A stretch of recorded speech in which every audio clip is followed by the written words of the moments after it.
नमस्कार, welcome to ज्ञान यात्रा। आज हम फिर से जानने वाले हैं धातुओं के भौतिक गुणों के बारे में। आज हम चर्चा करेंगे ऊष्मीय चालकता, आघात वर्धनीयता, तन्यता और विद्युत चालकता के बारे में। ऊष्मीय चालकता। यदि किसी गर्मी की दोपहर में घर के कुछ बर्तन खुले में धूप में पड़े रह जाते हैं तो उन्हें हाथ से उठाना बहुत मुश्किल हो जाता है, क्योंकि वे बहुत गर्म हो जाते हैं। यानी धातुएं ऊष्मा की सुचालक होती हैं। धातुओं के ऊष्मा के सुचालक होने के कारण खाना पकाने के बर्तन धातुओं जैसे स्टील, एल्यूमीनियम या लोहे के बनाए जाते हैं।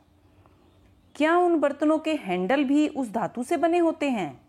बिल्कुल नहीं।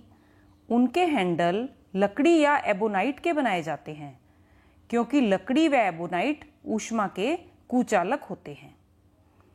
धातुओं के सर्वोत्तम चालक की बात करें तो चांदी सर्वोत्तम चालक है, जबकि सीसा, जिसे लेड भी कहा जाता है, ऊष्मा का सबसे कम चालक है। आघात वर्धनीयता। क्या आपने कभी लुहार को लोहे को पीटते देखा है? वह लोहे को क्यों पीटता है? बिल्कुल सही सोचा आपने। जब उसे लोहे को पीट पीट कर बढ़ाना होता है तब वह लोहे को पीटता है। धातुओं का वह गुण जिसके कारण वह पीटने पर फैल कर बढ़ जाती है, आघात वर्धनीयता कहलाता है। इस शब्द में आघात का अर्थ है चोट और वर्धन का अर्थ है फैलना। आघात वर्धनीयता गुण के कारण धातुओं को पीट पीट कर चद्दरनुमा भी बनाया जा सकता है, यानी उनकी शीट्स बनाई जा सकती हैं। धातुओं की शीट्स का उपयोग विभिन्न प्रकार का फर्नीचर व दरवाजे बनाने में होता है। एल्यूमीनियम की पर्णिका, जिसे एल्यूमीनियम फॉइल कहते हैं, इसका उपयोग खाना पैक करने में होता है।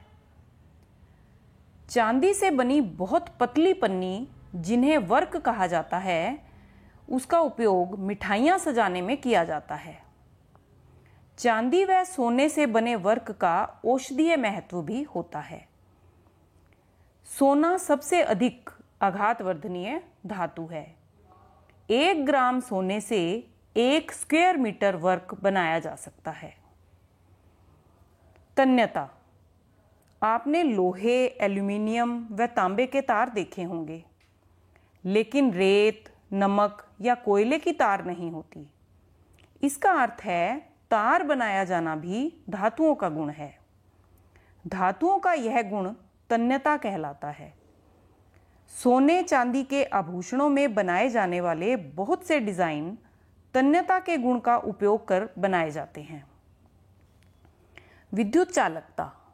धातुओं में विद्युत का प्रवाह होने के कारण वे विद्युत की चालक होती हैं। विद्युत चालकता को प्रदर्शित करने के लिए, समझने के लिए हम एक साधारण छोटा सा प्रयोग कर सकते हैं। इस तरह से एक सेल के साथ तार व एक छोटा बल्ब जोड़ते हैं।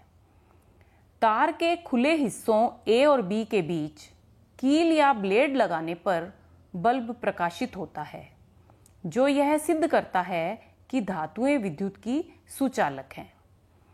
अगर ब्लेड या कील की जगह हम इरेजर या लकड़ी लगाते हैं तो बल्ब प्रकाशित नहीं होता, क्योंकि रबड़ व लकड़ी विद्युत के कुचालक हैं। हमारे शरीर के बारे में आपका क्या विचार है? यह कैसा है?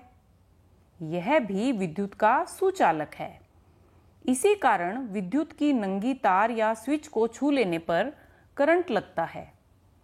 विद्युत कर्मी द्वारा इस्तेमाल में लाए जाने वाला पेचकस व प्लायर, उसके हत्थे भी रबड़ या प्लास्टिक के बने होते हैं, ताकि विद्युत कर्मी विद्युत से सुरक्षित रह सके।